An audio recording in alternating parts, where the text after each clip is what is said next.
ang turo tungkol sa pakikiapid. Ito ho'y pakikiapid na noon hong kapanahunan ng ating Panginoong Hesus ay talamak ho ito sa isang lipunan na kanya hong kinagisngan at kanyang kung bakit ito siya ay sinilang doon sa lugarin nila at maging sa iba't ibang mga dako ng sangkatauhan. Ito hong turo tungkol sa pakikiapid ay atin hong pagninilayan ngayong gabi at alamin ho natin kung ano ho ang gustong mensahe na maiparating ho sa atin bilang tao. Narinig ninyo na nung unay iniutos sa mga tao, huwag kang makikiapid.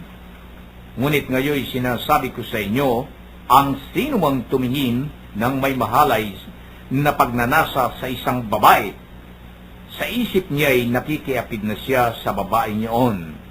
Kung ang mata mo ang siyang nagiging sanhi ng iyong pagkakasala, dukitin mo at itapon, sapagkat mabuti pang mawalan ka ng isang bahagi ng katawan kaysa buo ang iyong katawang itatapon sa impyerno, naging sanhi ng iyong pagkakasala. Putulin mo at itapon. Mabuti pang mawalan ka ng isang bahagi ng katawan kaysa buo ang iyong katawang itatapon sa impyerno. At sabi nga rito sa verse 30, kung ang iyong kamay ang siyang nagiging sanhi ng iyong pagkakasala, ay putulin mo at itapon. At mabuti pang mawalan ka ng isang bahagi ng katawan kaysa buong iyong katawang itatapon sa impyerno. Ano ba? Kuya Bert, Kuya Joe, medyo talagang kung atin hong bibigyan ng puwang sa ating pag-unawa ang tungkol sa aral na ito na turo tungkol sa pakikiapid na iniaaral ho sa atin ng Panginoon nung kanyang kapanahunan at nakita ho niya na nung una pa bago dumating ang Panginoong Hesus laganap talaga ho ito sa lipunang kanyang nadatnan. Ay mabigat ho ito.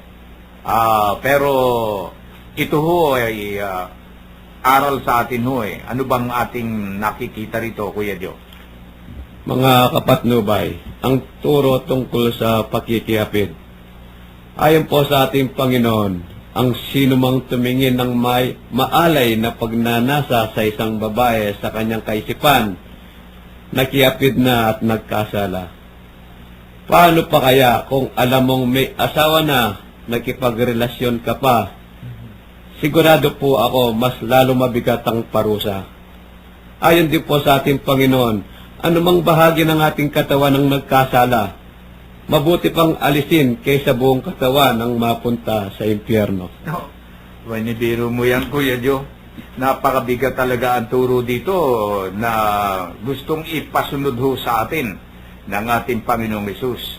Noong kanyang kapanahunan yun ang lipunan na ginagalawan ng mga tao ay talamak dito sa klaseng ito ng mga iniaaral niya. Nakita ito ng ating Panginoong Hesus nakita niya ito doon sa lipunan na kanyang ginalawa noon. Nang kasi noon ang mga tao baka taliwas sa ating pagkakuan noon maunlad na rin ang ibang mga lipunan noon noong mga panahon na yon. Marami na noong mga prinsesa, mga kahahari, malalawak na mga nasasakupan ng mga kaharian. At ang mga kababaihan noon ay kita naman natin sa Middle East kung anong klase ng mga pananamit ng mga kababaihan noon na talagang mahaba ang mga damit noon. Pero ang kung lamang sa Middle East noong mga panahon na yun, ayon sa istorya, ang babae hindi masyadong mabigat ang timbang ng pagtingin kaysa lalaki. Kung bakit naman ganun noong mga panahon na yun diyan sa Middle East. Parang hindi nila masyadong binibigyan ng puwang ang mga kababaihan. Parang hindi. Sa ngayon man, gano'n din sa ibang mga sa Middle East Parang ang babae, hindi masyadong matimbang, hindi kagaya ng ating mga lahi natin dito na talagang binibigyan natin ng halaga mga kababaihan. Pero nung kapanahon na ng Panginoong Hesus, Kuya Bert, nakita natin dito, mabigat ito, niaaral na ito sa mga tao na yun. Bakit po kaya gayon? Alam mo, Kuya Min, napansin mo nga yung mga suot nila. Kaya halos ngayon, lalo na sa Middle East, yung babae mata lang makikita mo eh. Kasi talagang hindi mo makikita yung mukha nila.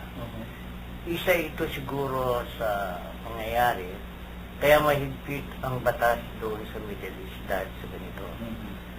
Pero dito sa atin, kung titingnan mo, itong binasa mo ay halos para sa atin na ito. Kasi nakita mo naman ngayon, ang mga suot ng mga kababayan natin. O kaya sa mga Western countries, sa Europe, no? Diba? Pero sa Middle East, iba. No? Pero ito siguro hindi lamang para doon sa mga tao noon para sa ngayong kapanahunan. No?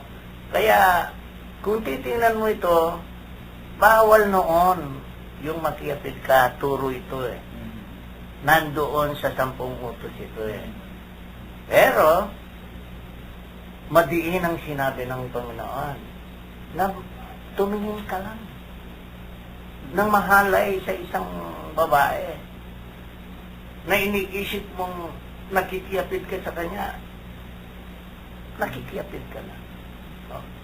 So, napakabigat nito.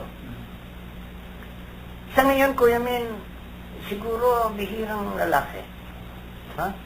Na kung minsan may dadaan na babae na sinasabi nilang sexy, na hindi pwedeng hindi titingin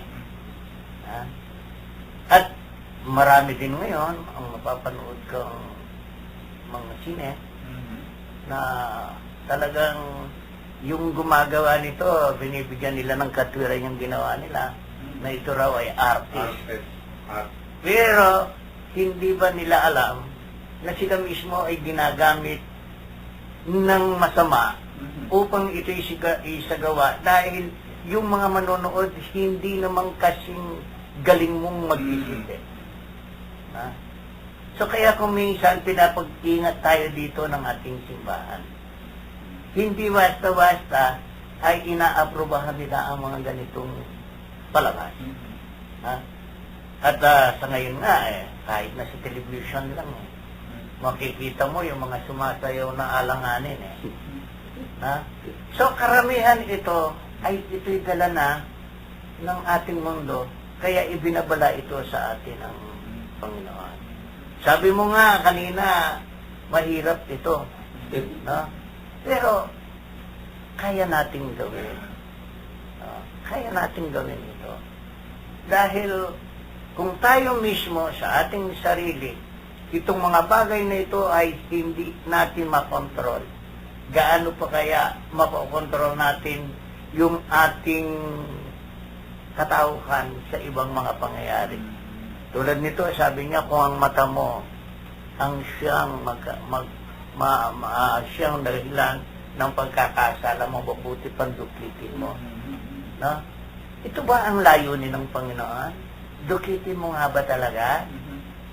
Pero kung talagang ikaw ay matapat sa Diyos, at talagang sumusunod sa Diyos, at yun ang yun ang ipagkakasal mo, dapat mong gawin. Pero hindi yun ang layunin ng Panginoon. Ang layunin ng Panginoon, kaya mo namang kontrolin yan. Kaya nga kung minsan iniisip ko, mas maswerte yung mga bulag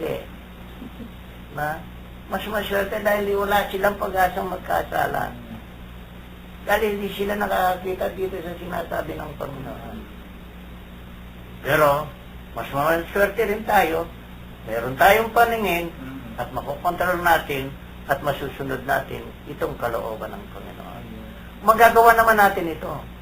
Kung ang kamay mo ang siyang kasanhi ng iyong pagkakasala, sabi niya, putulin mo Ang ibig sabihin ng Panginoon, kung meron kang iniisip na sagawa at ang gagawa nito yung kamay mo, huwag mo nang ituloy.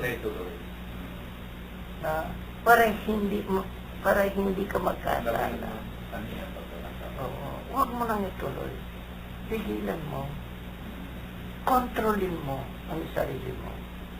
Kaya natin ito. Hindi natin kakayanin ito. Sapagat lalo na ngayon na isagawa na lahat ng Panginoon. yung ginapi na niya ang kasalanan, kaya rin natin gapihin ito, nakasama siya. Ito ang dapat mangyari sa atin. Upang kung